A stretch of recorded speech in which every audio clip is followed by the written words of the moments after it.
Hello student, this is Aarti and welcome back to the Study Anytime classes. Today we will going to start our chapter number 7 of the class 7 which is about congruence of the triangle. यानी क्या है, हम आज अपना chapter 7 start करेंगे class 7 का, जो हमारे किसके बारे में है, congruence ऑफ ट्राइंगल के बारे में। सबसे पहले इस वीडियो में हम करेंगे उसका इंट्रोडक्शन। ठीक है, तो congruence क्या होता है भाई, देखिए नॉर्मल अगर हम एक लाइन की बात करें, ठीक है, अगर हमें मान लो एक लाइन दे दी है कि वो कितने की है, 4 सेंटीमीटर की है। एक लाइन हमें ए बी गिवन है, ठीक है, और दूसरी हमें गिवन है भाई पी क्यू, ठीक है, वो भी कितने की है, 4 सेंटीमीटर की। ठीक है, तो हम क्या बोल सकते हैं, ए बी जो है वो पी क्यू के बराबर है। यहाँ पे क्या बोल सकते हैं कि ए बी जो है वो पी क्यू के बराबर है। ठीक है, लेकिन अब बिल्कुल एग्जैक्ट बराबर था, हम इस चीज को हम क्या बोलते हैं, कॉन्ग्रुएंस भी बोलते हैं, कि बिल्कुल एग्जैक्ट तरीके से। यानी कॉन्ग्रुएंस होता है एक ये सिंबल, जिस तरीके से अगर हम बोलें, अगर हमें एंगल्स की बात करनी हो, तो अगर हम बोले कि एक एंगल है हमारे पास ए बी सी, ठीक है, वो हमें गिवन है 40 डिग्री का, ठीक है, 40 नहीं एटलीस्ट 60 का मान लिया। ठीक है, दूसरा हमें गिवन है पी क्यू आर, और वो भी हमें गिवन है 60 डिग्री का। तो वही वाली बात हम क्या बोलेंगे कि जो एंगल ए बी सी है वो बराबर है एंगल पी क्यू आर के, और वहीं हम इसे कॉन्ग्रुएंस भी बोल सकते हैं, यानी इक्वल के ऊपर ये वाला सिंबल लगा के। ठीक है, तो ये तो बात हो गई लाइन और एंगल की, लेकिन हमारा चैप्टर किसके बारे में, कॉन्ग्रुएंस ऑफ ट्राइंगल के बारे में। तो कॉन्ग्रुएंस ऑफ ट्राइंगल के लिए हमें करने कुछ प्रॉपर्टीज होती हैं, तो ये देखते हैं। तो देखिए, अगर हम ट्राइंगल की बात करें तो ट्राइंगल को हमें कॉन्ग्रुएंस प्रूव करने को, देखिए हमें ट्राइंगल में 3 साइड होती हैं और 3 ही एंगल होते हैं। ठीक है, अगर हम देखो इस तरीके से देखें, ठीक है, इसमें क्या देखो 3 साइड है हमारे पास, ठीक है, और 3 ही हमारे पास एंगल होते हैं। तो इसीलिए किन्हीं भी 2 ट्राइंगल को कॉन्ग्रुएंस प्रूफ करने के लिए हमें उसके अंदर 3 चीजें कॉमन निकालनी होती हैं। 3 चीजें कॉमन क्या, या तो हम 3 चीज क्या है, तीनों साइड बता दें, साइड साइड साइड। अगर हम कोई भी 3 चीजें, तीनों साइड को अगर हम आपस में इक्वल प्रूफ कर देंगे, तब भी हम बोलते हैं कि वो क्या है, हमारा कॉन्ग्रुएंस, यानी साइड साइड साइड का एक रूल होता है। ठीक है, पहला रूल होता है साइड साइड साइड का। अब जैसे हम मान लो वही हमारे पास एक ए बी सी है, ठीक है, और एक हमारे पास है पी क्यू आर। ठीक है, अब हमें इस तरीके से ऑलरेडी क्वेश्चन में गिवन है कि जो ए बी है वो पी क्यू के बराबर है, बी सी है वो क्यू आर के बराबर है, और जो ए सी है वो पी आर के बराबर है। तो हमें प्रूफ करना है कि कॉन्ग्रुएंस है, तो हम कैसे प्रूफ करेंगे, हम बात करेंगे इस तरीके से कि in triangle A B C and in the triangle P Q R. ठीक है, तो इसमें क्या हो जाएगा, देखिए हम लिख देंगे कि जो ए बी है, ए बी सी वाले की साइड में जो ए बी है वो पी क्यू आर के पी क्यू के बराबर है, तो हम लिख देंगे ए बी बराबर पी क्यू के है। ठीक है, क्यों भाई, ये तो हमें क्वेश्चन में गिवन है, हमें ये भी लिखना है कि हमने क्यों लिखा है।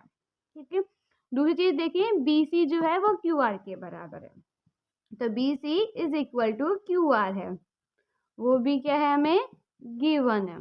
ठीक है, थर्ड चीज देखिए, ए सी हमें पी आर के बराबर बोले, यानी ए सी इज इक्वल टू है पी आर, ये भी चीज रीजन क्या है हमारा कि गिवन है। तो अब हमने 3 चीज निकाली, और हमने क्या निकाली है, तीनों साइड निकाले हैं। तो हम इस बेस पे क्या बोल सकते हैं कि ट्राइंगल ए बी सी, ठीक है, क्या है, कॉन्ग्रुएंस है ट्राइंगल पी क्यू आर के। ठीक है, अब इसमें रीजन लिखे तो हम क्या लिखेंगे, बाय साइड साइड साइड, क्योंकि तीनों साइड का लिखा है तो हम शॉर्ट में लिखते हैं बाय एस एस एस। तो पहला रूल हो गया साइड का। दूसरा होता है कि हमारे पास दो साइड गिवन हो और एक एंगल गिवन हो, एस एस ए, या फिर इस चीज को हम क्या बोल दो, एस ए एस बोल दो, या फिर ए एस एस बोल दो। ठीक है, यानी एक एंगल और दो साइड, जब हमें ये दो गिवन हो तो हम बोलते हैं, जैसे इसी में ले लिया, हमें मान लो ये वाला गिवन नहीं है, ये दो सिर्फ हमें ये वाली दो साइड्स गिवन है, ये वाली साइड नहीं गिवन, और हमें क्या बोलते हैं कि एंगल जो बी है वो एंगल क्यू के बराबर है। ठीक है, तो इस वाले में हम क्या लिखेंगे, इस वाले में हम सेम एज इट इज लिखेंगे कि in triangle A B C and triangle P Q R. ठीक है, अब हमें क्या है भाई, हमें ए बी और बी सी जैसे हमने इसमें लिखा था, इसमें ये वाला नहीं लिखेंगे, हम पहले साइड लिख लेते हैं। हमें क्या गिवन है, जो बी सी है वो इज इक्वल है क्यू आर के। क्यों भाई, हमें गिवन है। ठीक है, नेक्स्ट हमें क्या गिवन है कि ए सी बराबर है पी आर के। रीजन ये गिवन है, और इस बार क्या हमें एक एंगल दिया है कि एंगल बी बराबर है एंगल क्यू के। तीसरा चीज इसमें एंगल है, वो भी हमें गिवन ही है। ठीक है, तो यहाँ पे क्या हो जाएगा, तो इस बेस पे हम क्या बोल सकते हैं कि जो ए बी सी, ठीक है, ए बी सी क्या है, वो हमारा कॉन्ग्रुएंस है ट्राइंगल पी क्यू आर के। ठीक है, तो पी क्यू आर हम किससे बोलेंगे, इस बार बोलेंगे बाय एस ए एस। ठीक है, साइड एंगल साइड के। ठीक है, तो दो हो गया। नेक्स्ट थर्ड की बात करें, ठीक है, थर्ड वाले में क्या होता है, देखो तीनों साइड हो जाएंगी, या दो साइड एक एंगल हो जाएगा, या एक ऐसे हो जाएगा कि दो एंगल और एक साइड हो हमारे पास। समझ ना, पहले ये तो दो साइड एक एंगल हो, या फिर दो एंगल एक साइड हो। जैसे कि इसी में बात करते हैं, हमें मान लो एक दे दिया 50 डिग्री का है, एक दे दिया 60 डिग्री का है, ऐसे इसका दे दिया एक 50 डिग्री का, और एक हो गया किसका 60 डिग्री का, और हमें बोल दिया कि बी सी हमें 5 सेंटीमीटर की है और क्यू आर 5 सेंटीमीटर की है। अब इस बेस पे बोलो कि ये कॉन्ग्रुएंस है या नहीं है, तो हम क्या बोलेंगे, angle B is equal to angle Q, angle C is equal to angle R, and B C is equal to Q R. तो यानी क्या, दो एंगल और एक साइड गिवन है, तो उसे बोलते हैं हम हमारा ए एस, यानी एंगल एंगल साइड। ऐसे ही अब हमारा फोर्थ होता है एक आर एच एस। भैया अब आप कहोगे जिस तरह तीनों साइड का होता है, तीनों एंगल का भी होता है क्या, तो भाई तीनों एंगल का हम कभी नहीं करते, तीनों एंगल का क्राइटेरिया हमारा अप्लाई नहीं किया जाता कभी भी। ठीक है, एक होता है हमारा R H S. R H S में क्या होगा, हमें एक राइट एंगल गिवन होगा। ठीक है, राइट एंगल पता है हमें 90 डिग्री का होता है। ठीक है, यानी ये, और आपको पता है जिसका भी अगर राइट एंगल, ये नहीं तो 90 डिग्री का ही होगा, और हाइपोटेनस बराबर होगी, यानी एक राइट एंगल का बता दिया मैं, और दो कोई हमें साइड बता दी, यानी एक तो आपकी ये हो गई हाइपोटेनस, और एक आपका परपेंडिकुलर या बेस हो जाए। तो आरएचएस के बेस पे भी हम क्या बोलते हैं, वो हमारा कॉन्ग्रुएंस है। आरएचएस का एग्जांपल करते हैं, देखिए, तो देखिए अब अगर हम बात करें हमारे आर एच एस की, यानी एक राइट एंगल, हाइपोटेनस और वन साइड। ठीक है, राइट हाइपोटेनस साइड का होता है। ठीक है, तो इस क्राइटेरिया में क्या होता है, मान लीजिए हमें एक ये दे दिया, ठीक है, ए बी सी, ये हमें बोल दिया 90 डिग्री का ये आपका राइट एंगल है। ठीक है, ये हमें बोल दिया 5 सेंटीमीटर की है, एंड देन ये बोल दी हमें हाइपोटेनस की 6 सेंटीमीटर की। एंगल के ठीक अपोजिट हमारी हाइपोटेनस होती है। ऐसे ही हमें एक एंगल दे दिया इस तरीके से। ठीक है, ये हमें दे दिया पी क्यू आर। अब इसमें भी ये बोल दिया ये 5 सेंटीमीटर का, और ये हमारे पास 6 सेंटीमीटर है। अब इसको अगर हम प्रूव करेंगे, वे कॉन्ग्रुएंस तो कैसे प्रूव करेंगे, तो हम ऐसे लेंगे, इन दी कौन सा triangle A B C and triangle P Q R. ठीक है, तो इसमें क्या होगा भाई, हमें सिंपल सी है, देखो इसका ये वाला और इसका क्यू, तो हम बोल सकते हैं कि angle B is equal to angle Q है। क्यों है भाई ये इक्वल, क्योंकि ये राइट एंगल है। ठीक है, दूसरी अगर हम बात करें ए सी इज इक्वल टू है पी क्यू। ठीक है, हम क्या लिख सकते हैं, ये तो गिवन साइड भी और दूसरी बात हमारी हाइपोटेनस भी, हाइपोटेनस इक्वल दे रखी है तो ये क्या है, इक्वल हाइपोटेनस।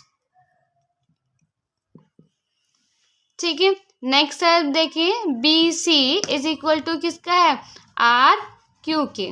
तो ये क्या भाई, ये वाली हमें साइड गिवन है, तो हम क्या बोल सकते हैं यहाँ से कि जो ए बी सी है वो क्या है, कॉन्ग्रुएंस है पी क्यू आर के। ठीक है, किस वजह से भाई, हम देखो हमने दो साइड एक एंगल भी निकाला है। ठीक है, बहुत से बच्चे इसे राइट एंगल नहीं मेंशन करते, बट हम इसे फिर भी क्या लिखेंगे, इसे आर एच एस, यानी राइट एंगल, हाइपोटेनस और साइड के बेस पे हमने निकाला। ठीक है, तो ये हमारा हो गया आर एच एस से इतना। अब लेकिन क्या हो जाता है, कई बार हमसे ये बोल दिया जाए कि ये जो हमारा ट्राइंगल हमने प्रूव करा कॉन्ग्रुएंस, क्वेश्चन हमें ये आ जाता है कि ये हमें डायग्राम गिवन है, ये क्या कोई और चीज बताए, जरूरी नहीं कि राइट एंगल के ही हो, बट हमें देखिए डायग्राम्स गिवन है, तीन चीजें मेंशन, और हमसे बोला जाए कि प्रूव करना है, क्या प्रूव करना है, कि जो एंगल ए है वो is equal to angle P है, कि हम बात करें जो एंगल ए है वो is equal to angle P है। तो किस तरीके से प्रूफ करते हैं, अगर हमने नॉर्मल से हो गया, अगर हमने ट्रायंगल प्रूव कर दिया कि हमारा कॉन्ग्रुएंस है, ठीक है, तो जो सेम पार्ट्स होते हैं हमारे, अब देखिए क्योंकि इसी डायरेक्शन में परपेंडिकुलर पे और ये भी परपेंडिकुलर, तो कोरेस्पॉन्डिंग जो पार्ट होते हैं हम उन्हें बोल सकते हैं कि हमारे इक्वल होते हैं। जैसे हम बोल देंगे, तो अब जब हमने कॉन्ग्रुएंस प्रूव कर दिया, इसी के बाद हम एक अगले स्टेप लगा सकते हैं कि angle A is equal to होगा एंगल पी। क्यों होगा, हम लिखते हैं by the C P C T. C P C T, C P C T का मतलब क्या होता है, कोरेस्पॉन्डिंग पार्ट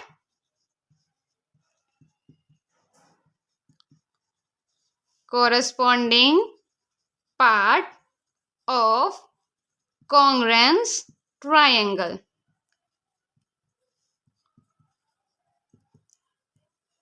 यानी शॉर्ट में बच्चे जिस तरीके से याद करते हैं सीपीसीटी लिखना है कि चाय पियो कप तोड़ो। ठीक है, ये एक ट्रिक होती है हमारी नॉर्मल याद करने की, सीपी की हर बार सीपीसीटी ही लिखना है। वैसे आपकी फुल फॉर्म ये है corresponding part of congruence triangle. ठीक है, अब लेकिन कोरेस्पॉन्डिंग पार्ट कौन कौन से होते हैं, ठीक है, अब जैसे कि हमें दिया ए बी सी, तो ए बी सी के सिक्वेंस में पी क्यू आर दिया है। ठीक है, और हमें मेंशन है कि कितना खंजा, तो जोन सी साइड्स हमारे जिस साइड के बराबर होती है और जोन से एंगल जिसके बराबर होता है उसी को बोलते हैं उसका कोरेस्पॉन्डिंग पार्ट। अब जैसे कि अगर हमें सीक्वेंस में दिया है कि ए बी सी ट्राइंगल है, ठीक है, और दूसरा ट्राइंगल है पी क्यू आर। ठीक है, तो इसमें ए बी के बराबर, देखो अब तो पता चल ए बी के बराबर पी क्यू ही होगी। ठीक है, यानी ए बी के बराबर पी क्यू रहेगा और बी सी के बराबर क्यू आर, बी सी के बराबर क्यू आर, और इसी तरीके से सी ए के बराबर पी आर रहेगा, ए सी के बराबर पी आर। और एंगल की बात करें तो पहले स्टार्टिंग में ए है तो एंगल ए के बराबर एंगल पी ही होगा, वो कॉन्ग्रुएंस पार्ट होता है, और एंगल बी का कॉन्ग्रुएंस पार्ट एंगल क्यू होगा क्योंकि वो आपके सेकंड नंबर पे है। थर्ड नंबर पे सी है तो सी का कॉन्ग्रुएंस पार्ट आर ही होगा। ठीक है, इस तरीके से हम बोलते हैं कि ये क्या है, हमारे इसके कोरेस्पॉन्डिंग पार्ट्स इन्हें बोलते हैं कि ये हमारे इसके कोरेस्पॉन्डिंग पार्ट होंगे उस ट्राइंगल के। तो ये हो गया हमारा कोरेस्पॉन्डिंग पार्ट भी, कॉन्ग्रुएंस प्रूफ करने का भी। अब इनमें क्या होता है, अगर हमें कोई चीज़ बोल दे अलग से कि ये चीज़ बताओ, अब जैसे नॉर्मल हो गया हमने इसको प्रूफ कर दिया और हमें बोला जाए कि प्रूफ करो कि ए बी इज इक्वल है आपका किसके, पी क्यू के, तो उसके लिए भी हम क्या करेंगे, हमें तीन चीज़ ऑलरेडी गिवन है, तो तीन चीज़ से हम प्रूफ करेंगे कि ये हमारा क्या है, कॉन्ग्रुएंस है। और जब हमने प्रूफ कर दिया कॉन्ग्रुएंस है, तो जब इसकी दो साइड आपस में बराबर है कॉन्ग्रुएंस से, तो जाहिर सी बात है तीसरी भी बराबर ही होगी। तो हम क्या लिख देंगे फिर उस वाले में कि जो हमारा ए बी है वो इज इक्वल टू होगा पी क्यू के, क्या रीजन रहेगा, by the C P C T. तो ये इंट्रोडक्शन हमारा कंप्लीट है 7 चैप्टर का। अब नेक्स्ट वीडियो में स्टार्ट करेंगे हमारे चैप्टर की एक्सरसाइज। ठीक है।